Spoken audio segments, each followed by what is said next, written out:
பாவமரசர்களை மனதார வணங்கிவிட்டு உங்களுடன் பேச தொடங்குகிறேன். இந்த வருது அந்த வருதுன்னு சொல்லி கிட்டத்தட்ட தேர்தல் நெருங்கிருச்சு. விஜய் அவர்கள் 2 தொகுதியில் நிற்கிறார். கிட்டத்தட்ட 2 தொகுதியில் நிற்கிறதுக்கு காரணம் தோல்வி பயம். ரெண்டாவது அஃபிடவிட் அப்படிங்கிற ஒரு விஷயத்தில் பெரம்பூரில் ஒரு விஷயமாகவும் திருச்சி கிழக்கு தொகுதியில் ஒரு விதமாகவும் வயசு உள்பட ஏங்க ஒரு வயசு வித்தியாசம் கூட ஞாபகம் இல்லாமல் இருக்கும். என்ன வயசுன்னு இந்த பக்கம் வயசு அந்த பக்கம் வயசுன்னு மாற்றி கொடுத்ததுன்னு ஏகப்பட்ட குளறுபடிகள் பிரச்சாரத்தில் ஏகப்பட்ட சில்மிஷங்கள் அப்படின்னு தான் தாவேக்கா போய்கிட்டு இருக்கு. வர வர மாமியார் கழுத போல ஆனாலாங்கிற ஒரு பழமொழி உண்டு. மாமியார்கள் யாரும் கோச்சிக்க கூடாது, அப்படி ஒரு பழமொழி உண்டு. அதற்கு தகுந்தது போல தான் விஜய் அவர்களுடைய கிராஃப் கொஞ்சம் கொஞ்சமாக இறங்கிட்டே வருது. அப்படி எந்தெந்த வகையிலெல்லாம் கிராஃப் இறங்கிட்டே வருது தளபதி விஜய் அவர்களுக்கு அப்படிங்கிறத தான் இந்த வீடியோவில் நாம் பார்க்க போகிறோம். தாவேக்கா கட்சி ஆரம்பித்து எத்தனை வருஷம் ஆயிடுச்சுன்னு கூட விஜய் அவர்களுக்கு தெரியல. அவருக்கு முதல்ல நம்ம இந்த தகவலை தெரியப்படுத்திடுவோம். 2 வருஷம் முடிஞ்சு 3வது வருஷம் இப்போ தான் ஆரம்பிச்சிருக்கு. ஆனால் அவர் கிட்டத்தட்ட கட்சி ஆரம்பித்து 3.5 வருஷத்துக்கு மேலே ஆயிடுச்சு அப்படிங்கிற மாதிரி அவர் பேசியிருந்தது முதல் பிழை. முதல்ல அவருக்கு தெரியப்படுத்தணும். 2வது விஷயம், நிறைய இடங்கள்ல வேட்பாளர் பேரை தப்பும் தப்புமா அவர் சொன்னது.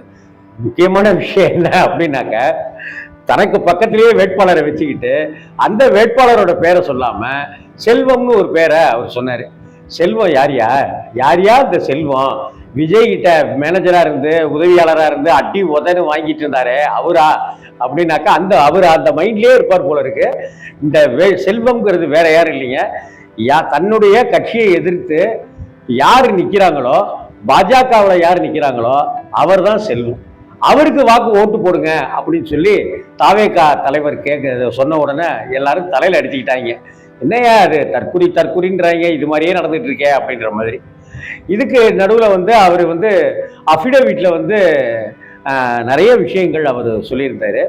அதை தனியாகவே பேசணும், என்னுடைய வருத்தங்களை அதில் பதிவு பண்ணணும் அப்படின்னு நான் நினச்சேன். இதில் திடீர்னு அஃபிடவிட்டில் இந்த சொத்தை விட்டுட்டேங்க அப்படின்னு சொல்கிறாங்க. பாக்கெட்டில் இந்த பக்கம் ஒரு 10 ரூபா இருந்துச்சியா, அதையா அப்படின்னு கொடுப்போம்ல. அது மாதிரி கிட்டத்தட்ட போன வருஷம் 6.5 கோடி ரூபாய்க்கு வாங்கின அந்த யமன் வாகனம் இருக்குல்ல, அந்த பிரச்சார வாகனம், அந்த வாகனத்துக்கு 6.5 கோடி ரூபா செலவாயிருக்கு. அதையே மறந்து திரும்ப பெரம்பூர் அஃபிடவிட்டில் அதை சேர்க்கிறாங்க அப்படின்னு ஒன்று இருக்கு. இப்படியே தான் குளறுபடி போயிட்டே இருக்கிற இந்த சமயத்தில் ஏன் 2 தொகுதியில் விஜய் நிற்கணும் அப்படின்னு சொல்லி இன்னொரு விஷயம். ஒரு பல வருடங்களுக்கு முன்னாடி பாஜக தலைவர் ஹெச் ராஜா ஜோசப் விஜய் அப்படின்னு சொன்ன உடனே எல்லாருமே நம்மெல்லாம் கண்டனம் தெரிவித்தோம். அவர் எந்த ஜோசப் விஜயா இருந்தானே, ஆண்டனி விஜயா இருந்தா என்ன, உனக்கு என்னைய அப்படின்ற மாதிரி நம்ம சொல்லிட்டு இருந்தோம்.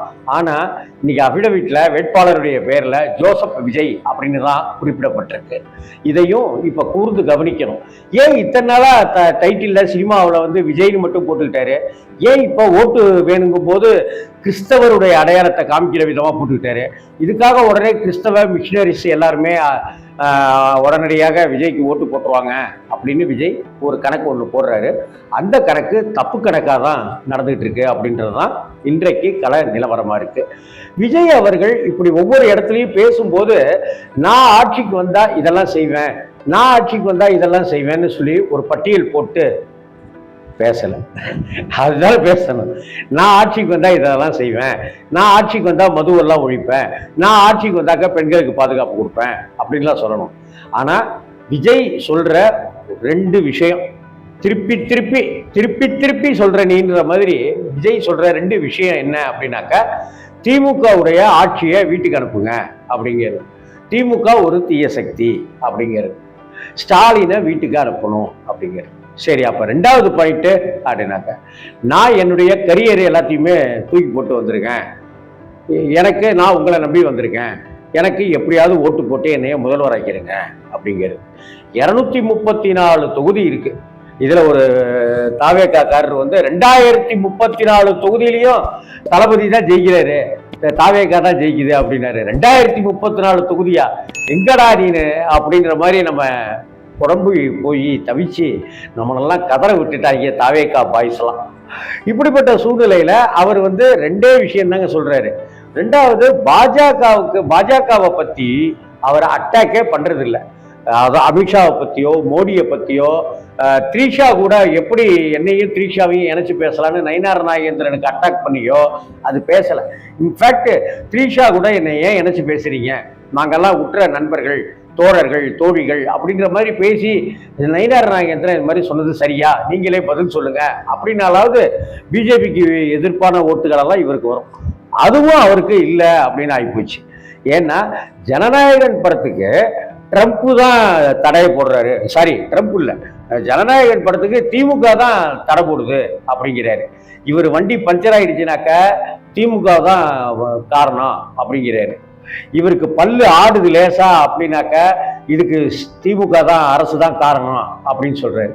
எதுக்கெடுத்தாலும் சொல்லும் போது யோ வேற ஏதாவது சொல்லியா என்னையா இது அப்படின்னு விஜய் ரசிகர்களுடைய அப்பா அம்மாக்கள் அக்காக்கள் தம்பிகள் அண்ணன்கள்லாம் கலாய்க்கிறானுங்க தாவேக்காரங்க.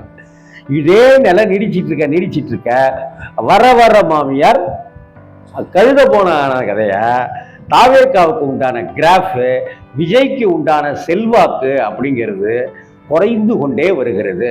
இன்னும் சொல்ல போனா விஜய்க்கு இருந்த 8 முதல் 10% இப்ப 5 to 6% குறைஞ்சிருச்சு அப்படின்னு சமீபத்திய சர்வே ஒன்று சொல்லுது. கிட்டத்தட்ட திமுக கூட்டணி 180 தொகுதிகள் தாண்டி வின் பண்ணும் அப்படின்னு அந்த சர்வே குறிப்பிடுது. அதே போல போன முறை திமுக கூட்டணிக்கும் அதிமுக கூட்டணிக்கும் இருந்த ஓட்டு வித்தியாசம் இருக்குல்ல, இரண்டு கட்சிகளுக்குமான கூட்டணிகளுக்குமான வித்தியாசம், அது இந்த முறை 11% அப்படின்னு. 11% ஒரு கூட்டணிக்கும் ஆளுகிற கூட்டணிக்கும் எதிர்கட்சியில் இருக்கிற கூட்டணிக்கும் உண்டான வித்தியாசம் 11%. இது ஒரு வரலாற்று சாதனை அப்படின்னும் அந்த இதுல குறிப்பிடப்படுது. சும்மா நீங்க யார் முதல்வராக வரணும்னு ஆசைப்படுறீங்க அப்படின்னு சொன்னாக்க நான் சிவகார்த்திகேயன் முதல்வராக வரணும் அப்படின்னு கூட தான் ஆசைப்படுவேன், நயன்தாரா முதல்வராக வரணும்னு கூட தான் நான் ஆசைப்படுவேன் நான்.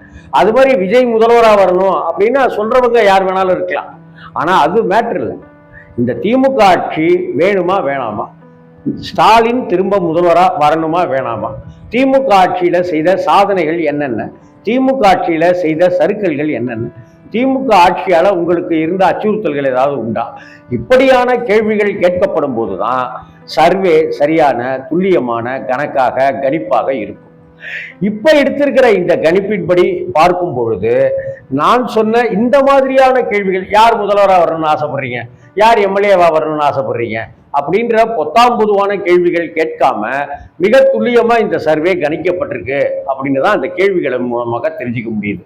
இப்படிப்பட்ட சூழ்நிலையில தாவேகா விஜய் அவர்கள் யானையை உருவத்தை கொட்டையில வச்சிருக்கிற தளபதி விஜய் அவர்கள் வர மாமியார் கழுத போன ஆளாங்கிற மாதிரியும், யானை தந்தலையிலே மண்ணள்ளி போட்டுக்குதுங்கிற மாதிரியும், எந்த ஒழுக்கமோ நேர்மையோ கண்ணியமோ கட்டுப்பாடுகளோ இல்லாம ஒவ்வொரு ஊர்லயும் இதே பிரச்சனை.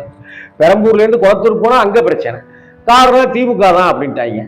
ஜாம்பீஸ்ன்னு சொல்லுவாங்க எல்லாம், அந்த ஜாம்பீஸ் அப்படியே சர்ன்னு கார்ல ஏறுறதெல்லாம் நம்ம வீடியோக்கள்ல நம்ம பார்த்தோம். அந்த மதுரையில மாநாட்டில் அந்த கம்பி மேல ஏறும்போது அங்க கிரீஸ் கட்டி சரக்குன்னு வழுக்கி விட்டு அதையும் தாண்டி ஒரு பையன் வந்தப்ப தூக்கி வீசினார்ல அந்த ஜாம்பவான், அந்த செக்யூரிட்டி கார்டு பவுன்சர்கள்.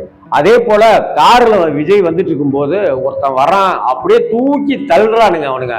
ஏண்டா மனுஷன்னு கூட பார்க்க மாட்டீங்களாடா நாய்களா அப்படின்னு அந்த பவுன்சர்களையும் அந்த பாதுகாவலர்களையும் நம்ம கேள்வி கேட்க வேண்டியதா இருக்கு.